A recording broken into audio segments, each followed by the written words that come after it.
Hello everyone, welcome back to our channel blink of Bengali. আশা করি আপনারা সবাই খুব ভালো আছেন। আমি পারমিতা আজকে আবার একটি নতুন ব্লগ নিয়ে চলে এসেছি আপনাদের কাছে। আজকে আমরা দেখাবো নিনবিন ভ্রমণের দ্বিতীয় পর্ব। ভ্রমণপ্রিয় বাঙালি এবং ভারতবাসীর কাছে ভিয়েতনাম একটি এখন অত্যন্ত জনপ্রিয় ভ্রমণ ডেস্টিনেশন। এই যারা ভিয়েতনাম ঘুরতে আসেন তাদের কাছে এই নিনবিন কিন্তু অন্যতম প্রধান আকর্ষণের বিষয়। যারা নিনবিনে ঘুরতে আসতে পারছে না, এই ভিডিওটি কিন্তু তাদের জন্য খুবই ভালো লাগবে, কারণ তারা ঘরে বসেই এই নিনবিন ঘোরার আনন্দটা উপভোগ করতে পারবেন। নিনবিনে আমাদের দ্বিতীয় দিন ঘোরার আমাদের ডেস্টিনেশন ছিল চাং আন বলে একটি জায়গা। এই চাং আন একটি নদীতে ঘেরা খুবই সুন্দর জায়গা। চলুন আপনাদেরকে নিয়ে যাই এই চাং আন ভ্রমণ করাতে। হ্যালো এভরিওয়ান, আজকে আমাদের নিনবিনের সেকেন্ড ডে। আজকে আমরা যাচ্ছি চাং আন ঘুরতে। চাং আনে একটা বেসিক্যালি বোট রাইড আছে, আর এখানে এই যে দেখতে পাচ্ছি যে আইল্যান্ডটা, এখানে কিংকং সিনেমার শুটিং হয়েছিল। তো আমার অনেক দিন থেকে আসার ইচ্ছা ছিল এখানে, তো অবশেষে এখানে এলাম। তো বোটে করে ঘুরবো, তোমাদের দেখাবো। খুব সুন্দর সিনিক বিউটি, এখানে একদম গ্রিনারি ভরে ভরে আছে। প্রচুর ফরেনার যার জন্য এখানে আসে বেসিক্যালি। তো চলো আমরা যাই, বোটে উঠবো। টিকিট কাটা হয়ে গেছে, এবার বোটে উঠে তারপর তোমাদের দেখাবো চাং আন। বোটে টিকিট কাটার পর বোটে উঠতে গিয়ে দেখি সে বিভৎস লাইন, রীতিমতো লড়াই করছে সবাই বোটে। আমরা চাং আনে নৌকা চড়তে বেরিয়েছি। নৌকাটা দেখাবো কিরকম। আমরা আছি কুনাল, আর পিছনে সৌভিক আছে। সৌভিক, হ্যালো। খুব সুন্দর ভিউ, দারুণ ওয়েদার আজকে, দারুণ লাগছে। ফার্স্ট টাইম নৌকা চড়ছে। আচ্ছা, তো খুব সুন্দর ভিউ, সাইডে দারুণ ভিউ। সামনের ভিউটাও দেখাবো। এবার সবাইকে লাইফ জ্যাকেট দিয়ে দিচ্ছে, সেফটি ফার্স্ট, কারণ আমরা যেহেতু ফরেনার, যতই এখানে থাকি তো আমাদেরকে পড়তেই হবে। সবাইকেই পড়তে হচ্ছে, বাট ফরেনারদের জন্য এটা একদম রেস্ট্রিক্ট করে রেখেছে। যে আমাদের বোট চালাচ্ছে সেও বলে দিল ভালো, এটা সেফ। আর খুব সুন্দর ওয়েদার, প্লিজেন্ট। আজকে রোদের তাপ আছে, বাট অত কিন্তু গরম হচ্ছে না। তো চলো বাকি চাং আন দেখে নাও। এটা অনেকক্ষণের একটা বোট রাইড আছে, প্রায় 3 ঘন্টার। আর এখানকার চাং আনের এই বোট রাইড বা যেখানে যেখানে ঘোরাবে, এটা টোটাল টিকিট প্রাইস হচ্ছে 435 ভিয়েতনামিজ ডং। এটা তোমরা ইন্ডিয়ান টাকায় কনভার্ট করে নিতে পারো কত টাকা হয়, বাট এটা একটা প্যাকেজ যেটা অলমোস্ট 1,500 টাকা মতো। আচ্ছা, অলমোস্ট 1,500 টাকা হয়, মানে একটু কম বেশি হতে পারে according to Google rate, but এখানকার অনুযায়ী 435 ভিয়েতনামিজ ডং। বাট খুব সুন্দর ভিউ। চলো এবার তোমাদের ভিউটা দেখি। পিছনে ব্যাকগ্রাউন্ডটা দেখতে পাচ্ছ, দারুণ। আর ওয়েদারটা আমরা খুব ভালো পাচ্ছি। চলো দেখে নাও। চাং আনের প্রাকৃতিক সৌন্দর্যের জন্য 2014 সালে ইউনেস্কো ওয়ার্ল্ড হেরিটেজ সাইট হিসাবে এটিকে অ্যানাউন্স করা হয়। তারপর থেকেই এই জায়গার রক্ষণাবেক্ষণ আরও বেড়ে গিয়েছে।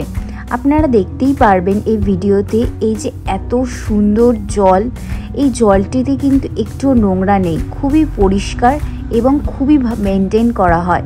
ইভেন যখন এখানে ট্যুরিস্টরা ঘুরতে আসে তাদের সবসময় রিকোয়েস্ট করা হয় যাতে তারা কোনো ময়লা আবর্জনা জলে না ফেলেন, তারা যেন যথাযথ জায়গাতেই সেইগুলি ফেলেন, এবং যথাযথ সেই আবর্জনা ফেলার জায়গাও করা রয়েছে এই চাং আনের এই এত সুন্দর প্রাকৃতিক জায়গাটিতে। প্রায় 15,380 একর জায়গা জুড়ে রয়েছে এই রেড রিভার ডেল্টার মধ্যে অবস্থিত চাং আন। এই চাং আনের মধ্যেই প্রচুর লাইমস্টোনের কেভ দেখতে পাওয়া যায়। আমাদের এই ভিডিওর মধ্যে আপনারা অনেক কেভ দেখতে পাবেন। এই যে দেখুন, আমরা কথা বলতে বলতে চলে এসেছি সেই সবথেকে আকর্ষণীয় জায়গাটিতে। ঠিক এই জায়গাটিতেই শুটিং হয়েছিল খুবই পপুলার একটি মুভি কিংকংয়ের।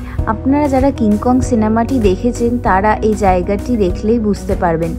এই জায়গাটি কিন্তু কিংকং সিনেমা হওয়ার পরে অত্যাধিক জনপ্রিয় হয়ে উঠেছিল।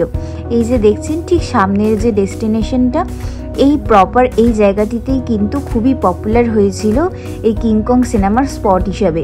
এখানেও এই আইল্যান্ডটি বিশেষ করে কং আইল্যান্ড নামেই পরিচিত।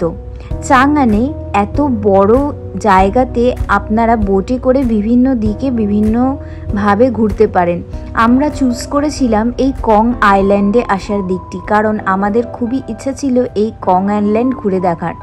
তাই আপনাদের কাছে বলবো যে আপনারা যদি কখনো এই নিনবিনে ঘুরতে আসেন, আপনারা এই কং আইল্যান্ডের দিকটিই চুজ করবেন। এই দিকটি কিন্তু বেশি সুন্দর এবং বেশি ঘোরার ডেস্টিনেশনও এই দিকটিতেই পড়বে।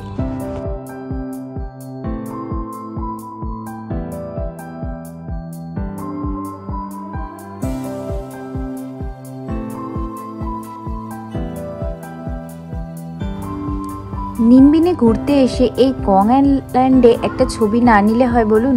তাই ভিডিও করতে করতে নিজেদের একটা ছবিও তুলে নিয়েছিলাম আমরা। এবং এই জায়গাটি এত সবুজ এবং এত সুন্দর ওয়েদার আমরা পেয়েছিলাম সেদিনকে, যে ছবিগুলো আমাদের খুবই ভালো লাগছিল।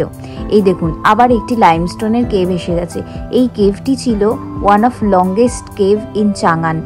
এই কেভগুলি এত লংগেস্ট এবং কেভের ভিতরে ঢোকার সময় কিন্তু বেশ ভয় লাগছিল, কিন্তু প্রত্যেকটা কেভের ভিতরেই কিন্তু আলোর ব্যবস্থা ছিল, যাতে সবাই ভালোভাবে নৌকা চালিয়ে নিয়ে যেতে পারে, সেই কারণেই।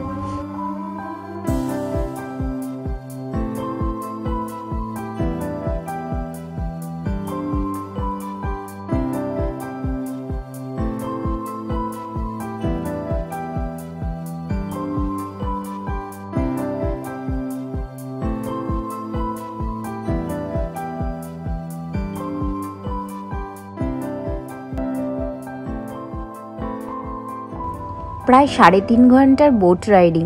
তাই আমাদের যিনি নৌকা চালিয়ে নিয়ে আসছিলেন তিনি বলছিলেন আমাদেরকে মাঝে মাঝে নৌকাটা চালিয়ে দিতে একটু করে।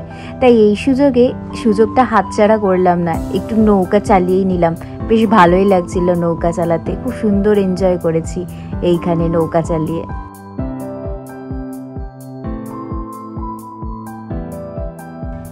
আপনাদের কি কারোর এইভাবে গুহার ভেতর দিয়ে নৌকায় চেপে ঘোরার অভিজ্ঞতা রয়েছে?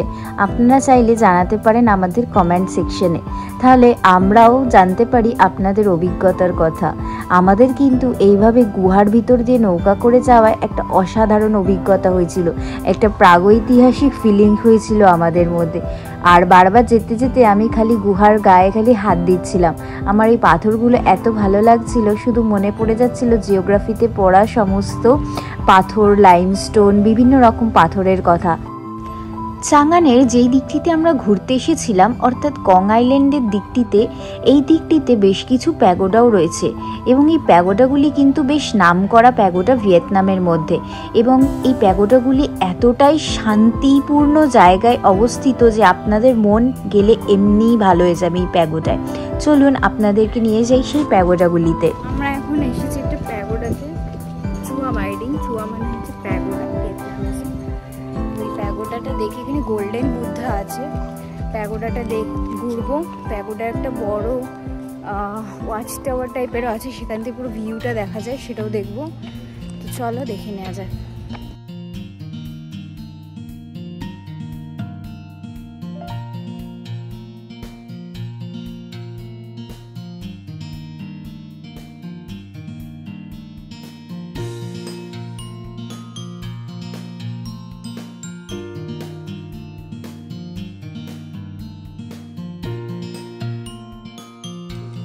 এবার বাইডিং প্যাগোডার লাস্ট এতে আমরা উঠব, লাস্ট এবং মেন প্যাগোডা। এটা মেন প্যাগোডা।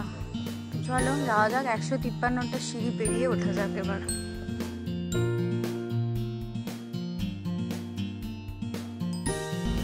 এই চুয়া বাইডিং হলো ভিয়েতনামের একটি অত্যন্ত জনপ্রিয় প্যাগোডা বা বৌদ্ধ মন্দির যাকে বলতে পারেন। এইখানে যে প্যাগোডাগুলি আছে, এই প্যাগোডাগুলি দেখার ইচ্ছা আমার অনেক দিন থেকেই ছিল, কারণ এই প্যাগোডাগুলির মধ্যে একটি প্যাগোডায় একটি বৌদ্ধ মূর্তি আছে, যেই বৌদ্ধ মূর্তি প্রায় 30টার উপরে হাত রয়েছে। তাই সেই ইচ্ছা নিয়েই বেরিয়ে পড়েছিলাম এই প্যাগোডাগুলি দেখতে। এই যে প্রথমে যে বৌদ্ধ মূর্তিটি দেখলাম, দেখুন কি সুন্দর। এই বৌদ্ধ মূর্তিটি দেখার পর এরপরে আরেকটি প্যাগোডা ছিল।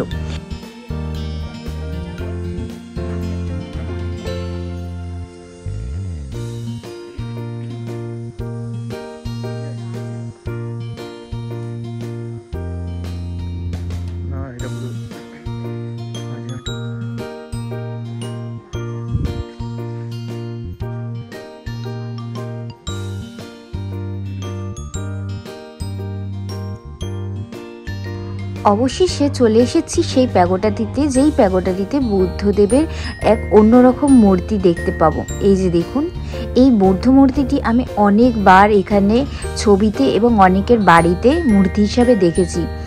আমার খুব জানার ইচ্ছা ছিল কোথায় এই বৌদ্ধ মূর্তিটি আসলে রয়েছে, তাই অনেক প্রতীক্ষার পরে এখানে এসে যখন দেখতে পেলাম খুবই ভালো লেগেছিল আমার এই মূর্তিটি দেখে।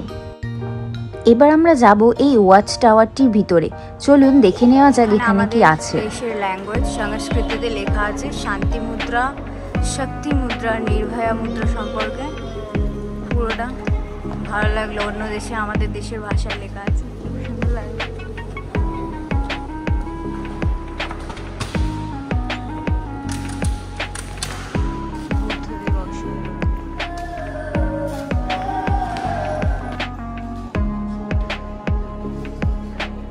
এই প্যাগোডাটি ভালো লাগার অন্যরকম বিষয় হলো, ভিয়েতনামে এসে আজ পর্যন্ত আমি যতগুলি প্যাগোডা দেখেছি তার মধ্যে প্রথম এই প্যাগোডাটিতে আমি দেখলাম এত সুন্দর করে সংস্কৃত ভাষায় বুদ্ধদেবের পুরো জীবনী লেখা রয়েছে এবং ছবি দিয়ে তার পুরো বাল্যকাল থেকে তার একদম বার্ধক্যকাল পর্যন্ত অর্থাৎ মহানির্বাণ পর্যন্ত দেখানো রয়েছে।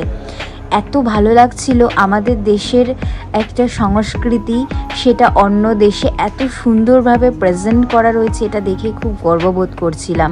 খুব ভালো লেগেছে এই প্যাগোডায় ঘুরে, জাস্ট আমার মন ভরে গেছে। প্যাগোডাটিতে যত উপরের দিকে উঠছিলাম ততই মন ভরে যাচ্ছিল এখানকার ইন্টেরিয়র দেখে। এখানকার কাজ এত অসাধারণ, বুদ্ধদেবের এত মূর্তি এখানে রয়েছে, আপনাদের খুব ভালো লাগবে যদি এই চুয়া বার্ডিংয়ে আসতে পারেন। খুবই সুন্দর একটা প্যাগোডা। চলুন এবার আমরা দেখে নিই এখান থেকে বেরিয়ে এখানকার বাইরের ভিউটা।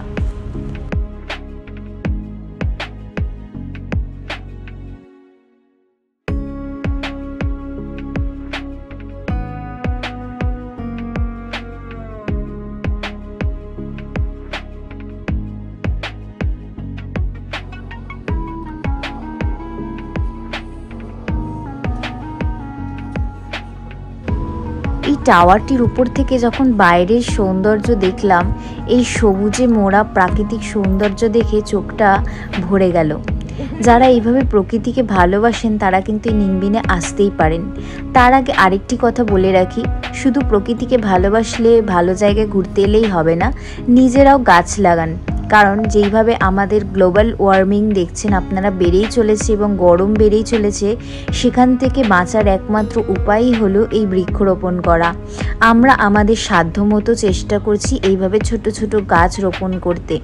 আপনারাও চেষ্টা করুন বৃক্ষরোপণ করে প্রকৃতিকে আগের অবস্থায় না পারলেও কিছুটা এগিয়ে নিয়ে যেতে, যাতে আমরা ভবিষ্যৎ প্রজন্মের জন্য কিছুটা রাস্তা তৈরি করে দিয়ে যেতে পারি, যাতে তারা একটু ভালো থাকতে পারে। সেই কারণে তাই সবাই মিলে আসুন এগিয়ে আসি, আমরাও গাছ লাগাই।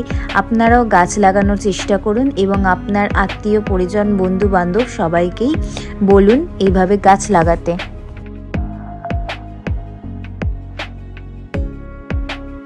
দাঁড়াও দাঁড়াও, সানগ্লাসটা পরি, বলছি আমরা এখন কিংকং আইল্যান্ডে ঘুরতে এসেছি। এখানে কিংকং আইল্যান্ড যেটা আছে, এখানে ছবি তোলার জন্য খুব সুন্দর জায়গা, সিনেমা বানানোর জন্য সুন্দর জায়গা, সত্যি ভালো জায়গা।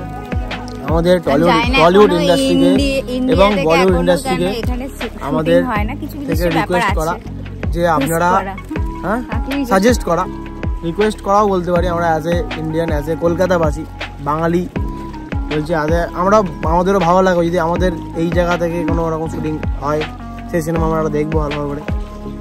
100 জায়গায় 500 দিয়ে দেখবো। তুমি কি সিনেমা দেখতে পারবে এখানে বসে? ওরা G5 আপলোড করবে, আমি G5 এর সাবস্ক্রাইব নিয়েছি, আপলোড করবে তোমার G5 এ, তোমরা একটা ওই ওয়েব সিরিজ বানাও যেটা G5 এই হবে, তবে আমরা দেখবো, আমরা দেখতে পাবো না। হইচই করলে হইতে হবে G5 এ, কিন্তু হ্যাঁ ইন্টারন্যাশনাল যা বাদ দাও, কিন্তু তোমরা এখানে একটা করো। এইটা খুব সুন্দর জায়গা, যেটা আভাতার সিনেমাটা হয়েছিল হলিউডে এবং কিংকং সিনেমাটা তো এখানে হয়েছিল বলছি তোমাদের। এইসব সিনেমা ধরনের যারা করতে চাও বা যারা করতে চান, আপনারা আদিবাসী নিয়ে কোনো সিনেমা করতে চান, পুরোনো দিনের সভ্যতা নিয়ে সিনেমা, এটা দারুণ। আপনারা ভিয়েতনাম আসতে পারেন। এই জায়গাটার নাম নিনবিং। নিনবিং এর এই এলাকাটার নাম হচ্ছে চাংআন। যদি আমরা ইন্ডিয়া থেকে দেখলে আমরা স্পেলিংটা থাকবে ট্রাংআন, তো ভিয়েতনামিজ ভাষায় চাংআন বলে। এই জায়গাটা আপনারা আসতে পারেন, দেখতে পারেন, কারণ জায়গাটা খুব সুন্দর জায়গা। আদিবাসী বা কোনো এরকম ধরনের সিনেমা যদি আপনি করতে চান, কিছুটা আমাদের যেমন চাঁদের পাহাড় টাইপের, ওটা চাঁদের পাহাড়টা এরকম জায়গা হবে না ঠিকই, ওরকম ধরনের যদি আপনারা কিছু সিনেমা বানাতে চান, আপনারা এখানে এসে দেখে যেতে পারেন। পছন্দ নাও হতে পারে আপনাদের, দেখে যেতে পারেন, আপনাদের থিঙ্কিং অনুযায়ী তো অন্যরকম পছন্দ আপনাদের। তবে হ্যাঁ, একটা জিনিস বলতে পারি, থাইল্যান্ডের থেকে কিন্তু ভিয়েতনাম বেশি সুন্দর। দেখে যেতে পারেন, থাইল্যান্ডও ভালো, কিন্তু ভিয়েতনামও কিন্তু ওভারঅল খুব সুন্দর জায়গা। কিছু সিটি আছে, তার মধ্যে দানাং আছে, হয়ান সিটি আছে, ন্যাচাং, ডালাত, নিংবিং, এইসব জায়গাগুলো ফরেনারদের, সাপা, এই হাজাং, এইসব জায়গাগুলো ফরেনারদের জন্য খুবই সুন্দর জায়গা। তো আপনারা প্লিজ আসুন, এসে দেখে যান। এটা আপনাদের কাছে আমাদের তরফ থেকে, বাঙালিদের তরফ থেকে সাজেশন এবং রিকোয়েস্ট, এটাই বলবেন। রিকোয়েস্টও বলা যেতে পারে। রিকোয়েস্ট আমি এই জন্য বলছি, রিকোয়েস্ট এই জন্য করছি যে আমরা অ্যাজ এ প্রবাসী বাঙালি, আমরা এরকম জায়গায় আমাদের বাংলায় সিনেমা দেখতে চাই, সেই জন্য রিকোয়েস্ট করছি। থ্যাংক ইউ, তার জন্য অসংখ্য ধন্যবাদ দেখার জন্য। আমরা চাই আপনারা এই ভিডিওটা শেয়ার করে সেই সব ডিরেক্টর এবং প্রডিউসারদের কাছে পৌঁছে দিন, আমাদের বাংলায় বিশেষ করে, বলিউডে না হলেও হবে, বাঙালি যে টলিউডে যে আমাদের ডিরেক্টররা আছেন বা প্রডিউসাররা আছেন, তাদের কাছে এটা পৌঁছে দিন ভিডিওটা, যাতে তারা এসে আবার চেক করে, অ্যাটলিস্ট গুগলে চেক করে দেখুন আপনারা এই জায়গাটা কেমন লাগে আপনাদের। থ্যাংক ইউ সবাই, থ্যাংক ইউ। দিনের শেষে এবার চলে এসেছিল আমাদের হোটেলে ফেরার পালা। আজকের ব্লগটা আমরা এখানেই শেষ করলাম। আশা করি আপনাদের ব্লগটা ভালো লেগেছে। যদি ভালো লেগে থাকে একটা লাইক করে দিতে পারেন এবং শেয়ার করতে পারেন। আবার তাড়াতাড়ি দেখা হচ্ছে নতুন ব্লগে। সবাই ভালো থাকবেন, সুস্থ থাকবেন।